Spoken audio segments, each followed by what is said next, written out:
David Park stood at the observation window and watched the stars behind him. The space station hummed with activity. Diplomats from 100 worlds walked through the corridors, speaking in languages that translation devices turned into flat, emotionless words. Everyone was busy, everyone was preparing. The Scythian queen was coming. He had worked on Meridian 7 for 3 years. Now, 3 years of filing reports, attending meetings and watching humanity forget itself. David was a cultural anthropologist, but nobody cared about culture anymore. The galaxy had moved past such things. Every species wore the same style of clothes. Every species ate the same synthesized food. Every species followed the same protocols. It made David sad in a way he could not explain to others. His tablet beeped. A message from Admiral Robert Kim appeared on the screen. Another meeting about the Queen's visit. David sighed and made his way to the conference room. The room was already full when he arrived. Admiral Kim stood at the head of the table, his gray uniform perfectly pressed, his face showing no emotion. Ambassador William Cho sat beside him, reviewing holographic documents that floated in the air before his eyes. Other officers filled the remaining seats. David took his place in the corner where junior staff always sat. The Scythian Empire has confirmed Queen Vela's arrival in 6 days, Admiral Kim announced. This is the first time in 200 years that a Scythian monarch has visited a Confederacy station. We cannot fail. Ambassador Cho nodded slowly. The gift committee has finalized our offering, a quantum computing core, the most advanced piece of technology humanity has ever produced. It took 17 research stations working together for 3 years to create it. Excellent, the Admiral said. The Scythians respect power and advancement. This will show them humanity's worth. David raised his hand. Everyone looked at him with surprise. Junior staff did not speak at these meetings. Yes, Park, Admiral Kim asked, his voice cold. Sir, I have been studying the Scythians, their history, their culture, their ancient texts. I believe a technological gift may not impress them. Ambassador Cho laughed. The Scythians are the most advanced species in the galaxy. Of course they respect technology. They are advanced now, David said carefully. But they were not always this way. 10,000 years ago they were artisans, crafters.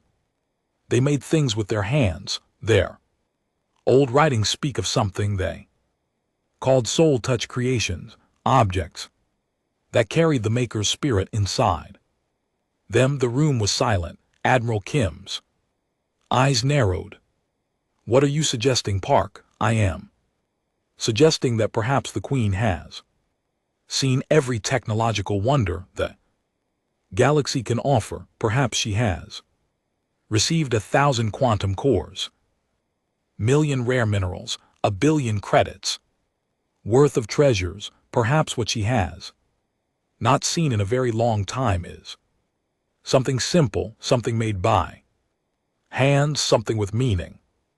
Ambassador Cho shook his head. This is foolish. We follow protocol. The gift has already been approved by the Confederacy Council.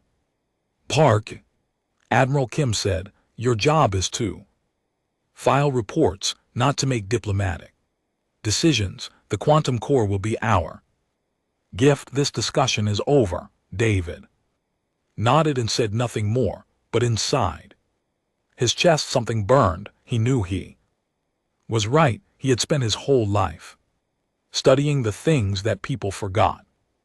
The old songs, the old stories, the old ways of making beauty with nothing but hands and heart, and he knew deep in his Bones that the galaxy had lost something precious when it stopped creating. That night David did not sleep. He sat in his small quarters and thought about Queen Vila. She was over 10,000 years old. She had watched civilizations rise and fall. She had seen species discover fire and then discover faster than light. Travel. What could possibly interest someone who had witnessed everything?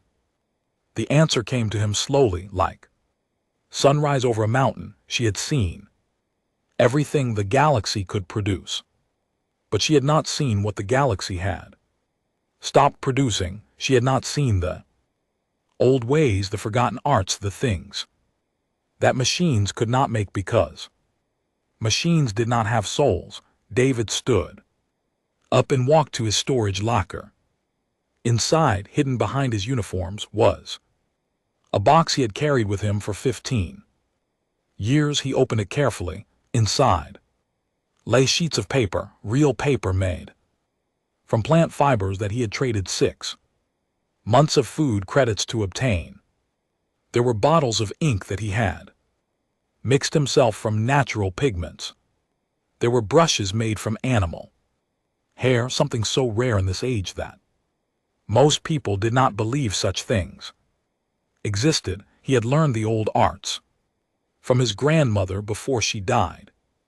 She had taught him calligraphy, the art of beautiful writing. She had taught him origami, the art of folding paper into shapes that seemed impossible. She had made him promise to never forget.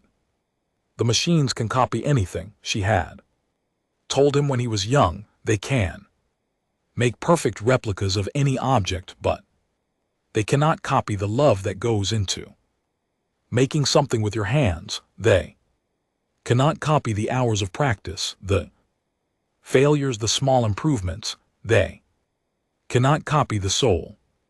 David sat down at his desk. He picked up a sheet of paper and felt its texture against his fingers. It was rough and imperfect, nothing like the smooth synthetic materials everyone used now. It was beautiful. He began to fold. The paper crane was an ancient symbol on Earth. It represented peace, hope, and long life. In the old stories, if someone folded 1,000 paper cranes, their wish would come true. David did not have time to fold 1,000 cranes. He only had time to fold one, but he would make it perfect. His hands moved slowly at first, then faster as the old memories returned. Fold here, crease there, turn it over. Fold again. The paper transformed beneath his fingers, becoming something more than paper, becoming a crane with wings spread wide, ready to fly. When the crane was finished, David opened it carefully and picked up his brush. He dipped it in ink and began to write. The characters flowed from his hand like water, ancient words in a language that Earth had stopped speaking 300 years ago. It was a blessing, a prayer for long life and wisdom, written in the style of masters who had died before humanity ever reached the stars. When he was done, David folded the paper back into its crane shape and held it up to the light. It was small and fragile. It was worth nothing by the standards of the galaxy, but David believed it was worth more than any quantum core ever made. The days passed quickly. The space station became busier with each hour. Ships arrived carrying diplomats from distant worlds, all eager to witness the Scythian Queen's visit. Security teams patrolled every corridor, cleaning. Robots worked without rest, making every surface shine. David continued his normal duties during the day. He filed reports, attended meetings, and pretended to care about protocol, but every night he returned to his quarters and worked on his gift. The paper crane was finished, but it was not Enough, David knew that presentation mattered as much as the gift itself. He needed to wrap it properly in the old way. He had traded his entertainment credits for a small piece of silk. It was synthetic silk, not the real thing. But it was close enough. He dyed it himself using pigments he had saved for years, turning it a deep blue color that reminded him of Earth's oceans. His grandmother had told him that blue was the color of sincerity in the old traditions. On the fourth night before the Queen's arrival, someone knocked on his door. David quickly covered his work with a cloth and opened the door. Lieutenant Susan Lee stood in the corridor, her dark hair tied back in the military style, her eyes full of curiosity. "Park," she said, "you have not eaten in the cafeteria for 5 days. People are talking." "I have been busy," David said. Susan looked past him into the room. "May I come in?" David hesitated. He and Susan had worked together for 2 years. She was practical and efficient, everything a Confederacy officer should be. She would not understand what he was doing, but she was also his only friend on this station. "Come in," he said. Susan walked into the room and looked around. She saw the cloth covering his desk and raised an eyebrow. "What are you hiding, Park?" David closed the door and stood with his back against it. "If I show you, you must promise not to report me." "Report you? What have you done? Promise me first." Susan studied his face for a long moment, then she nodded. "I promise." David walked to his desk and removed the cloth. Susan stared at what lay beneath. Her face showed confusion, then wonder, then something that looked almost like fear. "What is that?" she whispered. "It is called a paper crane," David said. "It is made from plant fiber paper using a technique called origami. The writing inside is calligraphy done with ink made from natural pigments and a brush made from animal hair." Susan reached out her hand, then stopped. "Can I touch it?" Carefully, she picked up the crane with trembling fingers. It weighed almost nothing. She turned it over, examining every fold, every crease. "I have never seen anything like this," she said. "How long did it take you to make?" "The crane itself took 3 hours, but I have been practicing origami for 20 years, and the calligraphy took another 2 hours. My grandmother taught me when I was a child." Susan set the crane down gently. "Why did you make it?" "It is a gift for Queen Vela." Susan's eyes went wide. "Park, you cannot be serious. The gift has already been chosen. The quantum core is worth more than this entire station. You cannot give the Scythian Queen a piece of folded paper." "That is exactly why I must give it to her," David said. He sat down on his bed and looked at his friend. "Susan, do you know why the Scythians stopped communicating with younger species?" "Do you know why Queen Vela has not visited a Confederacy station in 200 years? Because they are more advanced than us. They have nothing to gain from contact with lesser species." David shook his head. "I have read their ancient texts. I have studied their history. The Scythians withdrew because they are disappointed in us, all of us, every species in the galaxy, disappointed. Why? Because we have all become the same. We all use the same technology. We all follow the same protocols. We all gave up our cultures, our traditions, our arts in exchange for efficiency and advancement. The Scythians watched it happen to species after species, and it made them sad." Susan sat down beside him. "How do you know this?" "Because the same thing happened to them 10,000 years ago." They were once artists and craftsmen. They made beautiful things with their hands. Then they became advanced and they forgot how. Now they have everything except meaning, everything except soul. And you think a paper crane will chain that? David picked up the crane and held it in his palm. I think Queen Vela has received 10,000 technological gifts in her lifetime. I think she has seen every wonder the galaxy can produce, but I do not think anyone has given her something made by hands with love and care and hours of practice for a very long time. Maybe thousands of years. Susan was quiet for a while, then she said, "You will be court-martialed. Offering an unauthorized gift to a foreign monarch is a serious offense. I know your career will be over. I know you might be imprisoned. I know."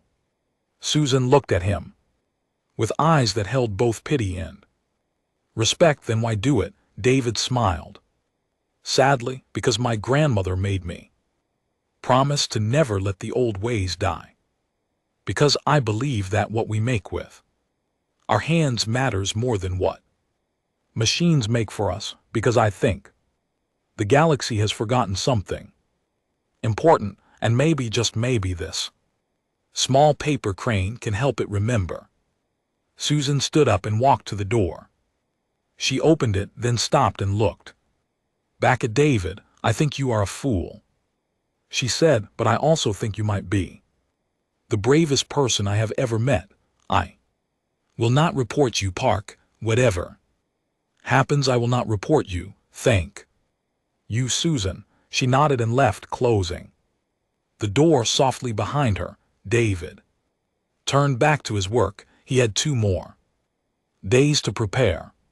He needed to wrap the crane perfectly. He needed to practice what he would say. He needed to prepare himself for whatever punishment would come. But as he worked, he felt something he had not felt in years. He felt hope. Hope that one small gift could make a difference. Hope that the old ways were not completely forgotten. Hope that somewhere in the universe, someone still cared about the things that machines could never create. He worked through the night, and when morning came, the gift was ready. Paper crane wrapped in blue silk, carrying a blessing written in a dead language made by human hands that remembered what the galaxy had forgotten. Now all he had to do was find the courage to give it. The Scythian ship was the largest vessel David had ever seen. It came out of faster than light travel, like a mountain appearing from fog, blocking out the stars with its massive form. The station's sensors could not even measure its full size. It was old, older than human civilization, and it carried the weight of 10,000 years of history in its dark metal hull. David stood in the observation deck with hundreds of other staff members watching the ship approach. Nobody spoke. There was nothing to say. The Scythians were legends, almost gods in the eyes of younger species, and their queen was coming. 3 hours later, David put on his dress uniform and joined the assembly. The grand reception hall. The room was enormous, built specifically for events like this. Crystal chandeliers hung from the ceiling, casting rainbow light across the polished floor. Diplomats from every species in the Confederacy stood in neat rows, wearing their finest clothes, holding their most precious gifts.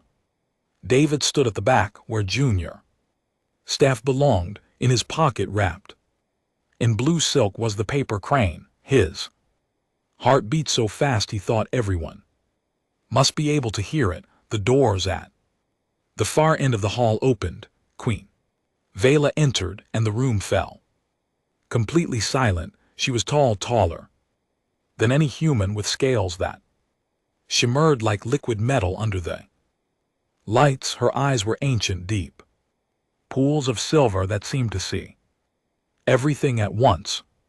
She moved slowly, not because she was weak, but because she had learned long ago that there was no need to rush. Time meant nothing to someone who had lived for 10,000 years. Behind her walked 12 attendants, each one carrying recording devices and translation equipment. They would document everything that happened today. Every gift, every word, every gesture.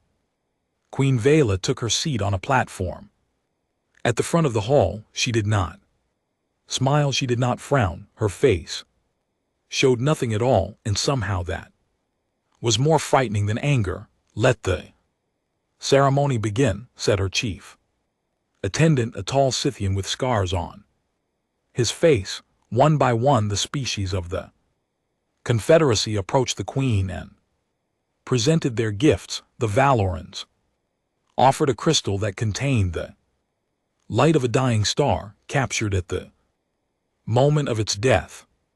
Queen Vela nodded once, and her attendant logged it. The Menthians offered a living sculpture that changed shape based on the emotions of whoever looked at it. Queen Vela blinked slowly, and her attendant logged it. The Corvani offered a mathematical proof that solved a problem their species had worked on for 1,000 years. Queen Vela tilted her head slightly, and her attendant logged it. Gift after gift, wonder after wonder, each one worth more than David could imagine. Each one met with the same empty response: a nod, a blink, a tilt of the head, nothing more. David watched and understood. She had seen it all before. Every wonder, every treasure, every marvel of technology and science, none of it surprised her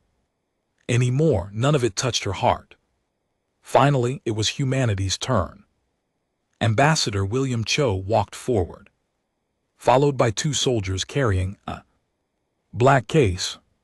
He bowed deeply before the Queen. "Your Majesty," he said, "on behalf of the human species and the United Earth government, I present to you this quantum computing core. It represents the greatest achievement of human science, capable of calculations that would take ordinary computers millions of years to complete." The soldiers opened the case. Inside, suspended in a field of blue light, was a small cube that pulsed with energy. It was beautiful in its way, perfect and precise and powerful. Queen Vela looked at it for exactly 2 seconds. "Loge," said her attendant. Ambassador Cho bowed again and stepped back, his face showing disappointment that he quickly hid. He had hoped for more. Everyone always hoped for more. The ceremony was ending. The attendants were preparing to escort the queen back to her ship. David felt the paper crane in his pocket and knew that this was his only chance. He stepped forward. "Stop that man," shouted Admiral Kim. 2 security guards moved toward David, but he was already walking quickly toward the Queen's platform. His heart pounded in his chest. His hands were shaking, but he did not stop. "Your Majesty," he called out, "I have a gift." The guards grabbed his arms. Entire hall was staring at him. Ambassador Cho's face was red with anger. Admiral Kim looked like he wanted David to disappear from existence, but Queen Vela raised one hand, and everything stopped. "Wait," she said. Her voice was soft, but it carried through the entire hall like wind through leaves. "Let him approach."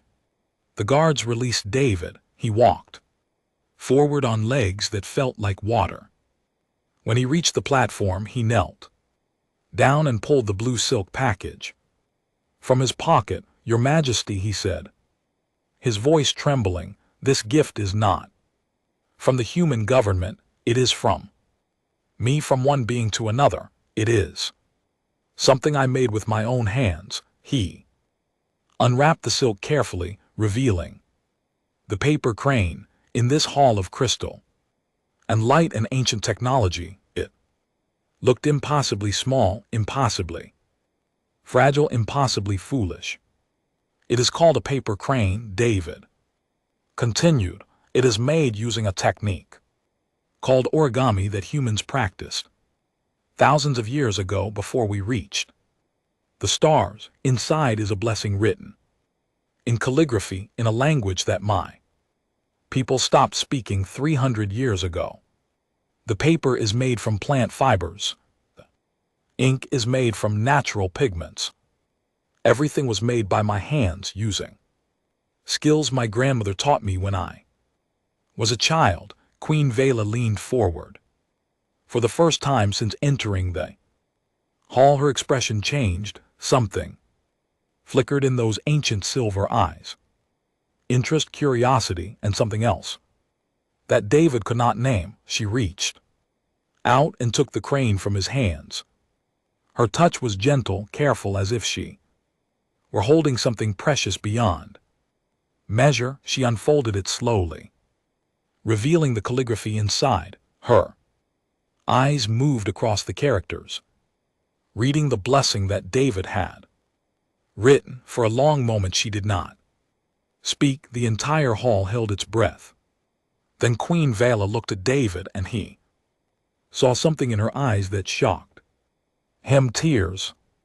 In 10,000 years, she said, her voice barely a whisper, no one has given me something touched by hands and heart.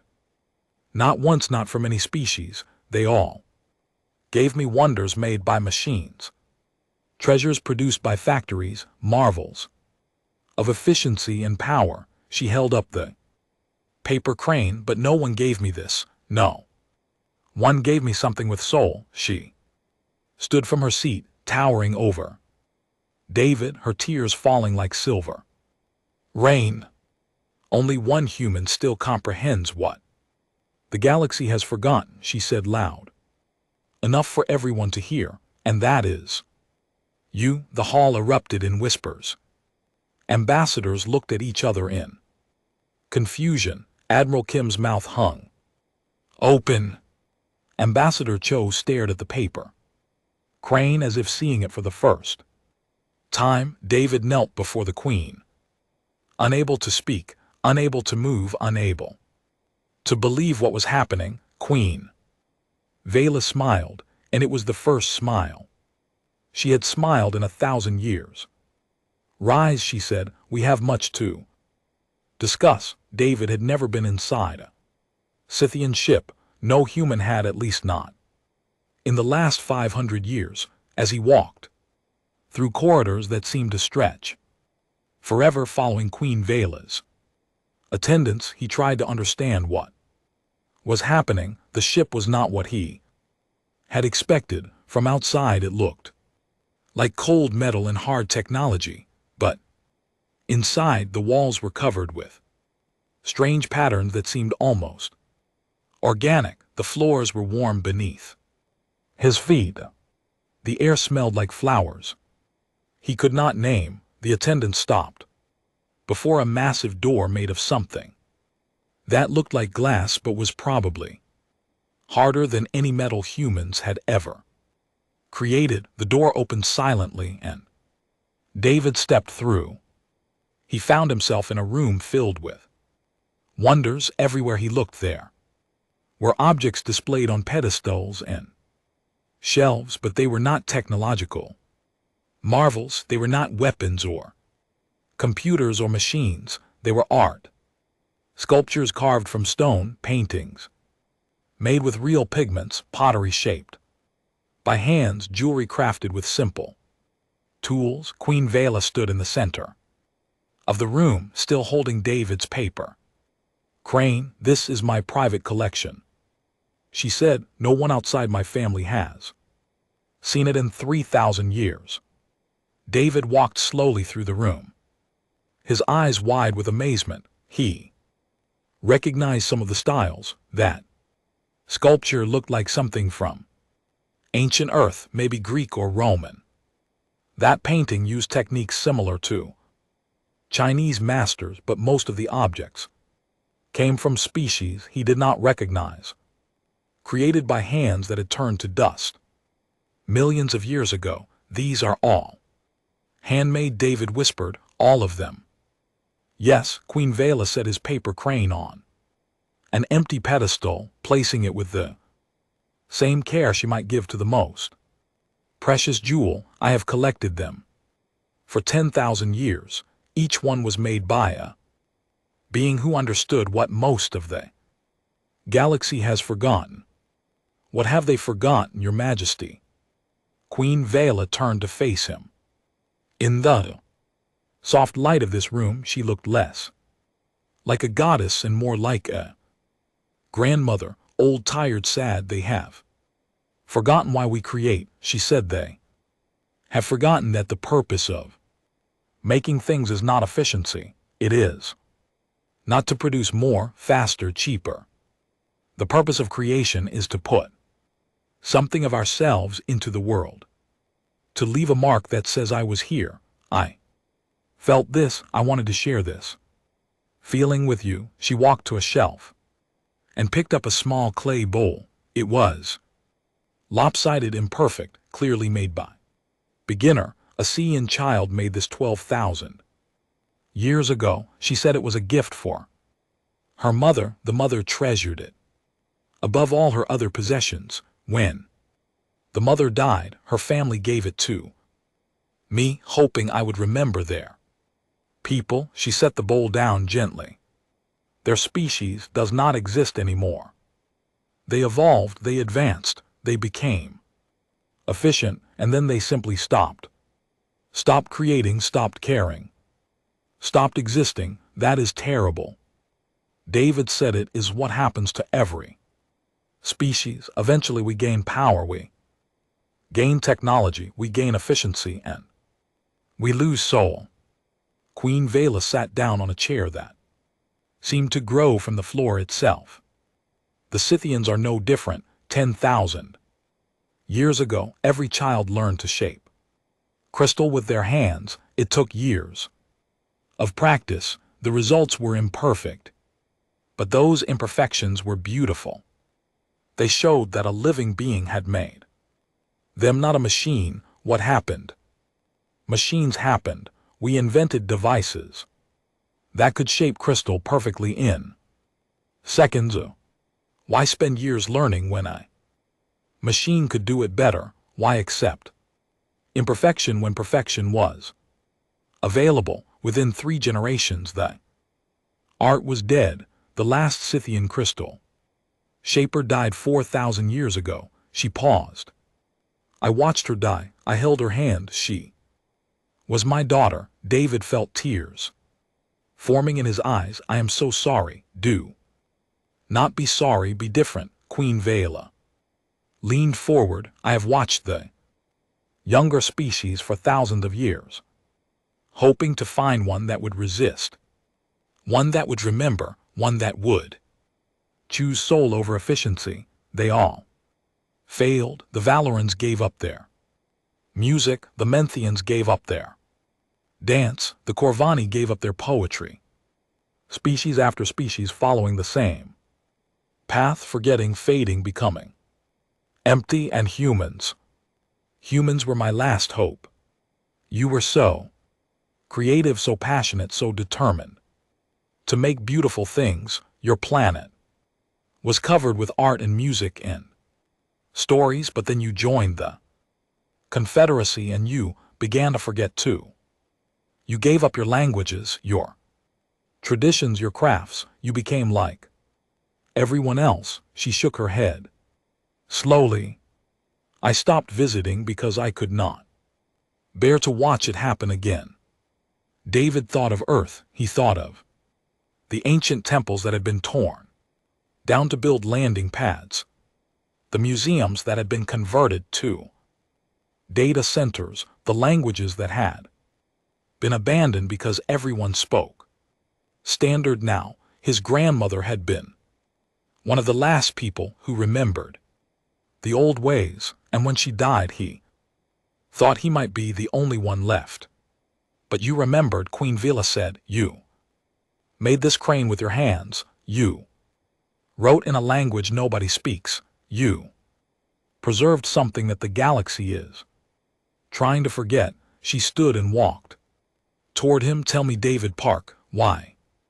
David thought about the question. He thought about his grandmother's hands, wrinkled and spotted with age, folding paper with perfect precision. He thought about the look in her eyes when she taught him calligraphy, the way she smiled when he finally got a character right after hundreds of tries.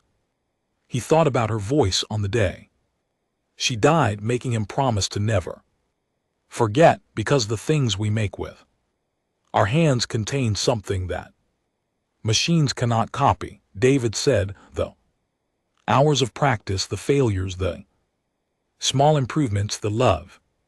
When I fold a paper crane, I put part of myself into it. When I write calligraphy, I pour my spirit into the ink. A machine can make a perfect copy of the result, but it cannot copy what went into making it. It cannot copy the soul. Queen Vila smiled. It was a real smile this time, warm and full of hope. You understand, she said. You truly understand. She took his hands in hers. Her skin was cool and smooth like polished stone.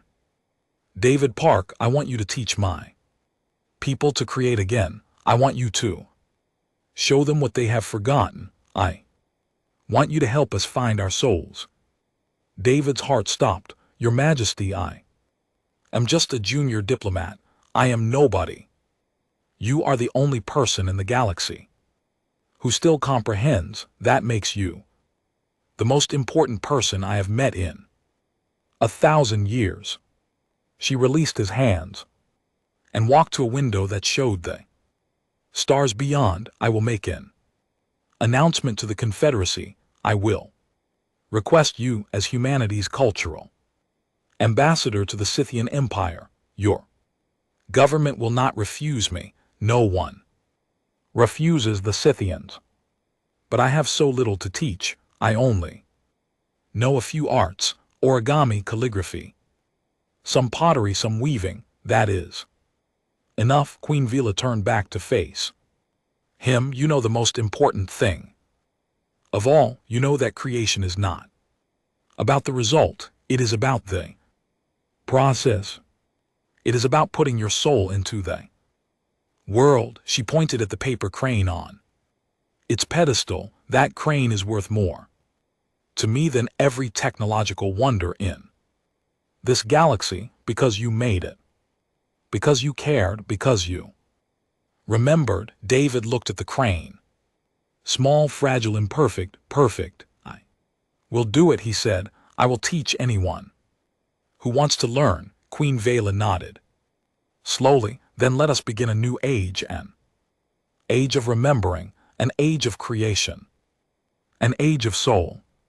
5 years passed like water flowing down a river. David stood on the balcony of his residence on the Scythian home world and watched the sunrise. The sky turned colors that human eyes had never evolved to see, purples and greens and shades that had no names in any earth language. Below him, the ancient city spread out in patterns that had remained unchanged for 8,000 years, but some things had changed. In the plaza below, a group of young Scythians sat in a circle, their hands working with clay. Their teacher, an old human woman named Anna Young, whom David had brought from Earth, walked among them, correcting their grip, adjusting their pressure, showing them how to feel the clay instead of just shaping it. Most of the bowls they made were terrible, lopsided, cracked, ugly by any standard of perfection. They were beautiful. David smiled and went inside to prepare for the day's meetings. The cultural exchange program had grown beyond anything he had imagined. What started as one human teaching paper folding too. Curious Scythians had become a movement that spread across the galaxy. David had trained hundreds of teachers who had trained thousands more. Schools of traditional arts had opened on 40 different worlds. Species that had forgotten their own creative traditions were digging through ancient records, trying to remember. His tablet chimed with an incoming communication. He answered it and saw the face of Admiral Susan Lee, her hair now streaked with gray, her uniform covered with medals she had earned over the years. "David," she said, smiling, "I have news from Earth. Good news, I hope. The best. The Cultural Preservation Act passed this morning. Universal vote. Every child on Earth will now learn at least one traditional art form as part of their basic education: calligraphy, origami, pottery, weaving, woodworking, metal smithing. The old ways are coming back." David felt tears forming in his eyes. He had dreamed of this for so long. "Susan, that is wonderful. There is more.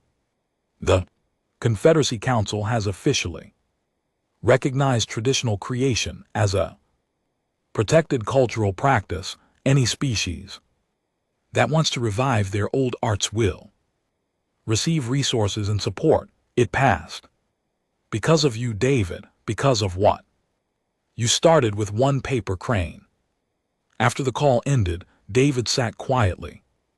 For a long time, he thought about his grandmother and wished she could see what had happened. She had made him promise to keep the old ways alive. He had done more than that. He had helped the galaxy remember. A knock at his door interrupted his thoughts. "Enter," he said. Queen Vila walked in and David rose to bow, but she waved him back to a seat and sat down across from him, her ancient eyes warm with something that looked almost like motherly affection. "I have something for you," she said. She held out her hands, and David saw what she was carrying. It was a sculpture made of crystal, small enough to fit in his palm. It showed two beings, one human and one Scythian, their hands joined, creating something together, but the sculpture was not perfect. The lines were slightly uneven. The proportions were not quite right. One of the figures was a little larger than the other. "I made it myself, Queen Vela said quietly. "It took me 3 years to learn how. I failed many times. I broke many crystals. I wanted to give up more than once." She placed the sculpture in David's hands. "But you taught me that failure is part of creation, that imperfection is part of beauty, that the process matters more than the result." David held the sculpture, carefully feeling its weight, seeing the tiny flaws that made it unique. No machine could have made these mistakes.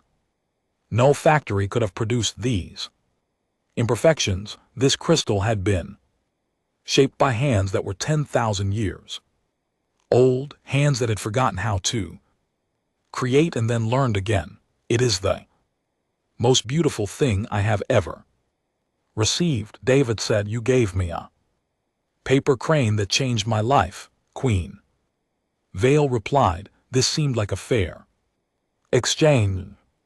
They sat together in comfortable silence, watching the alien sun climb higher into the strange sky.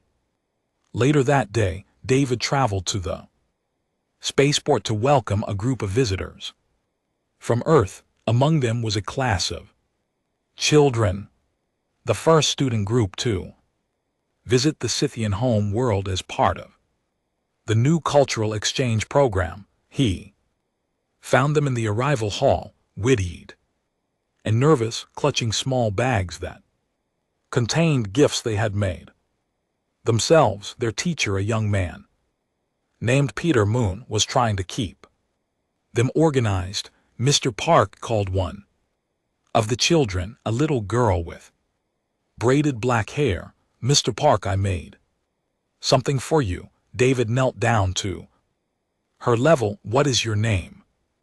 Rachel, she said. Rachel Ford. My grandmother told me about you, she said. You saved the old ways. The girl reached into her bag and pulled out a paper crane. It was lopsided. The folds were uneven. One wing was larger than the other. It was perfect. I practiced for a whole month, Rachel said proudly. My grandmother taught me, she said. Her grandmother taught her, and her grandmother's grandmother taught her. She said the chain goes back hundreds of years, and now I am part of it too. David took the crane gently, turning it over in his hands. He thought about all the hands that had folded paper before this one, all the grandmothers teaching grandchildren, all the love passed down through generations. The chain had almost broken. The galaxy had almost forgotten, but it did not, because people like Rachel's grandmother kept teaching, because people like David kept remembering, because somewhere deep in the heart of every species there was a desire to create, to make, to put soul into the world. It is beautiful, David told Rachel. Will you teach me how you made it? Her eyes went wide. But you already know how to fold cranes. Every person folds differently, David said. Every pair of hands creates something unique.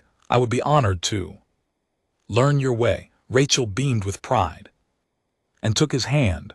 Okay, first you fold it like this. David followed her instructions, folding paper under the guidance of a child, learning something new, even after all these years. Around them, the galaxy continued its business, ships coming and going, species trading and talking and working. But here in this small corner of the universe, something more important was happening. Souls were being shared. Knowledge was being passed. The old ways were being kept alive, and it had all started with one paper crane given by one human who remembered what the galaxy forgot. David looked up at the stars through the transparent ceiling of the spaceport. Somewhere out there, his grandmother was watching. He was sure of it. Thank you, he whispered, for teaching me, for making me promise, for everything. Then he turned back to Rachel, and together they folded paper into cranes, adding two more small, imperfect, beautiful birds to the endless flock that would carry creation forward into the future.